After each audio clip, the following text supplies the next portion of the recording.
Hello. How are y'all? You see, I'm here with my little feline friend Sylvester. He's taking a nap while I'm going to read. We are finishing our story, Junie B. Jones. We're not finishing. We're on chapter 7. Junie B. Jones is a graduation girl, written by Barbara Park and illustrated by Denise Brunkus. So in chapter 6... remember, Junie B. Jones' mother told her not to get her graduation stuff off the refrigerator, but she took advantage of Grandpa Miller, and while he was busy with Ollie, she said, yeah, so just give me that box down from there.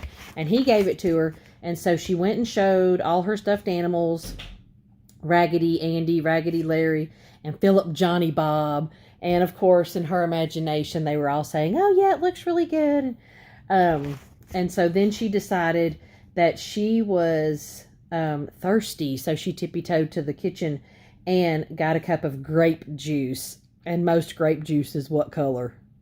Oh my gosh, it's dark. Do you remember what color her graduation gown was? White. So chapter 7 is called Juice Driblets. You see Sylvester's covered his face. He's like, would you be quiet? I'm trying to sleep. Grape juice can go wrong. First, Raggedy Ruth got purple on her mouth. Then Teddy got a dribble drop on his paw. And then... oh no. Raggedy Larry forgot to swallow his whole entire sip and driblets spilled all over my bookshelf. I covered my mouth, very shocked. Then my heart pounded and pounded. 'Cause if grape juice gets on my rug, I am in big trouble, Missy. A cloth, I need a cloth, I hollered. I ran around and around all over my room. Then all of a sudden, my eyes looked down at my clothes, and what do you know? I saw all the cloth I needed. I quick took it off of me, and I soaked up the driblets. My shoulders felt relief in them.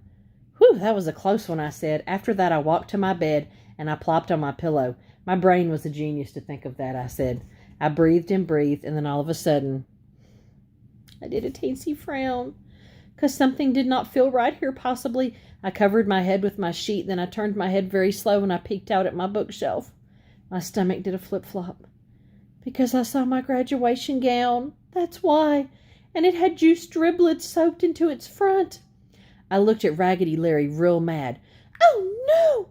Look what you made me do, I said. You made me use my graduation gown to soak up that dumb juice. Great, Larry, just great. After that, Raggedy Larry got put under my bed and he did not come out again. Juice driblets do not go away. Not even if you erase them with your brand new eraser. Or if you color over them with your new white crayon. Or if you brush them with Daddy's new brightening toothbrush. Oh my gosh. So she got dark grape juice on her white graduation gown. I brushed up and down and all around, but the driblets did not budge. Shoot, I said. Now I will look like a sloppy baby at graduation, and I'm not even the one who dribbled. Just then I heard a knock on my door. It was Grandpa Miller. Junie B., is everything okay in there? He said. My heart got very pounding again. Yes, Grandpa, yes. Everything is perfectly perfect, I hollered. I'm just playing with my stuffed animals, and that's all. Grandpa Frank Miller knocked some more. Could you open the door, please? He asked. I felt tension in me because I didn't want him to see my problem, that's why. I quick pushed my graduation gown under my bed. Then I opened my door a teensy crack. Hello. How are you today? I said. I am fine, except I am right in the middle of something, so I would like to get back to it, please. Grandpa Miller was holding baby Ollie. He looked disappointed in me. Oh, phooey, he said. Now that I've got your brother cleaned up, I thought maybe you and I could teach him how to play checkers. I looked at Ollie. He was wearing a clean shirt with purple polka dotties. No, thank you, I said. Maybe I'll teach him checkers some other day. I waved at my Grandpa Miller, very sweet. Well, nice seeing you again, Frank. Goodbye, I said. After that, I closed the door and I waited for Grandpa's footsteps to leave.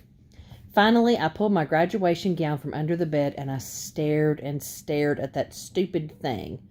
Why did this dumb gown have to be white? I grouched. Why couldn't it be purple like the grape juice? If it was purple like the grape juice, the driblets would blend right in. I tapped my fingers, real annoyed. Or why couldn't this dumb gown have purple flowers on it? The juice would blend in with flowers too, I bet. I said, or what about polka dotties like Ollie's shirt? If there were purple polka dotties, no one would notice the driblets for sure. Just then I sat up very fast. because I was getting another brainstorm in my head, I believe. I zoomed straight to my desk. Then I looked through all my drawers and I found my colored markers. I laughed real happy. Then I spread my graduation gown on the floor and I worked and worked very hard. And guess what? When I finally got done, you couldn't even spot the driblets. Hardly. My brain is a genius after all, I said. After that, I put my cap and gown in the box again and I took it back to my Grandpa Miller. "Alrighty, Grandpa," I said. "You can put this back on the refrigerator now, please." Then I smiled real big because guess what else? He did. So you know what she did to it. Oh my gosh. She colored all over it, I'm sure, but we're going to find out in the next video. So make sure you read the next chapter, chapter 8, Getting Ready. All right. Me and Sylvester will probably see you in the next one. Bye.